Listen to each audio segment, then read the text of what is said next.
global-wide cruelty to people of African origin, a plea for non-African people to take indigenous African languages and ways of life seriously.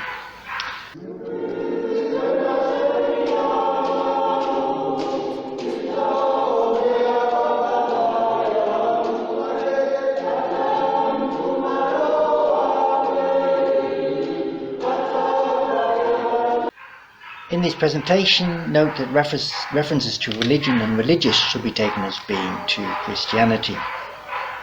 Contemporary academia seems to be more inclined to brush problems under the carpet than to address them. Certain issues concerning African ways of life are certainly such. The honest book that reveals the actual about people and then addresses that actual is the Bible. More and more African and black people are continually being marginalized by today's contemporary world. If we're not careful, history will condemn today's generation for one of the most cruel ethnicides against blacks come Africans in the history of humankind. Increasingly, it seems to me, wherever black people find themselves, they are strangers.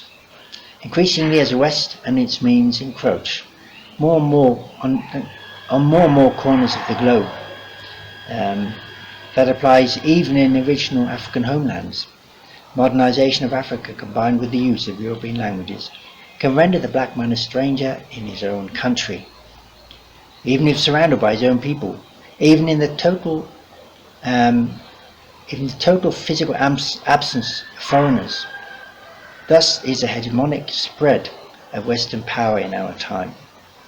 Nowhere today, it seems to me, can a man of African origin live without being dictated to by the globalized economy on the basis of principles that he may well not understand very well at all. African countries struggling to resist the blanket domination of the West indeed struggle. Maybe Tanzania struggles, encouraging use of Swahili. Maybe Ethiopia struggles, encouraging use of Amharic. The sheer poverty and chaos of the Congo keeps international bodies at arm's length. In all cases, however, resistance to English or French and outside international domination can appear futile. The forward march of Western civilization and European languages is almost unstoppable. Outside of Africa, visible populations of African origin, such as those in the USA, are oppressed by anti-racism. The dominant population refuses point blank to acknowledge that people of African origin may be deeply different from them or from others in the world. Now, I'm not denying the unique accomplishments of Western ways of life, not at all. Let's compare them, though, to say soccer and hockey to Africa.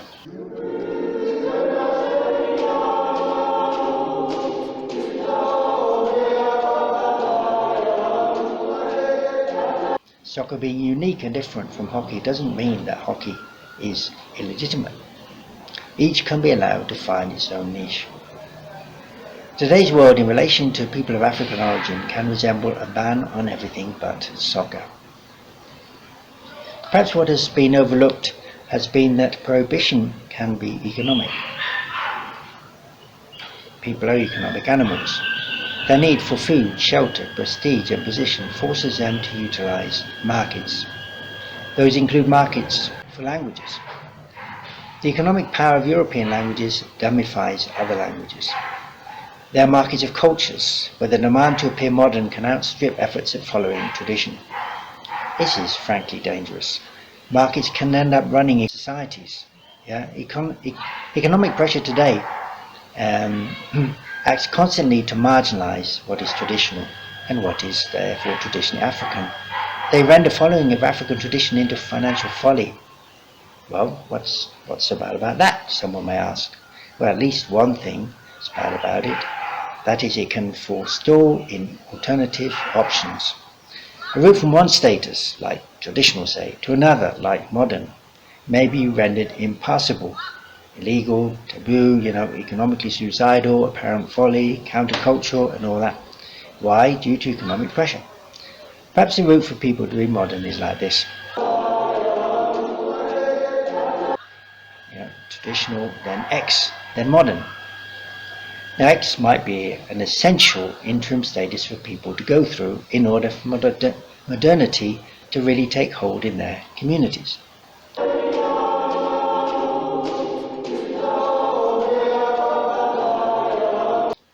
That means if X is devalued, then the way to be modern is perceived as root Y, which I illustrate here.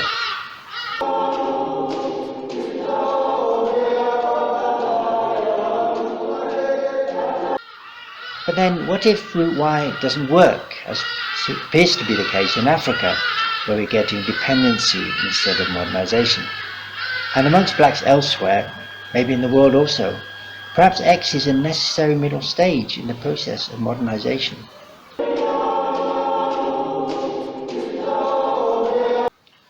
X in my portrayal above, just shown, actually is religion. That's the Christian faith. Secular authorities, which includes today's international, globally recognized bodies, are, in most cases, overtly not religious. They're not permitted to be religious. This is a problem, or one problem, at least besetting today's black and African people. For African people to become competent in modernity, they need to experience religion to a much greater extent, seems to me, than is these days either permitted or encouraged. Anti-racism is based in a belief, held by faith by secularists, that Y is a route to being modern.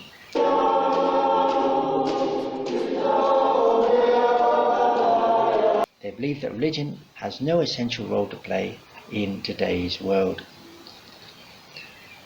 Secular anti-racists want to believe that non-Western people are not inferior, i.e. they are fully capable of being modern. It is time they realize that this may not be quite so simple. The perceived problem with the suggestion that religion may be an essential requirement for black people to become modern, of course, is it threatens to undermine the sanctity of secularism.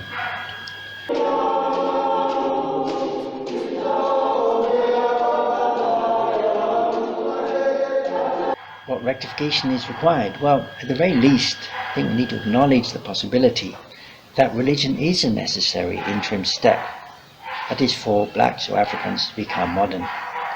That is, some black people should be allowed, i.e. should be released from economic pressure to the contrary, to receive religion.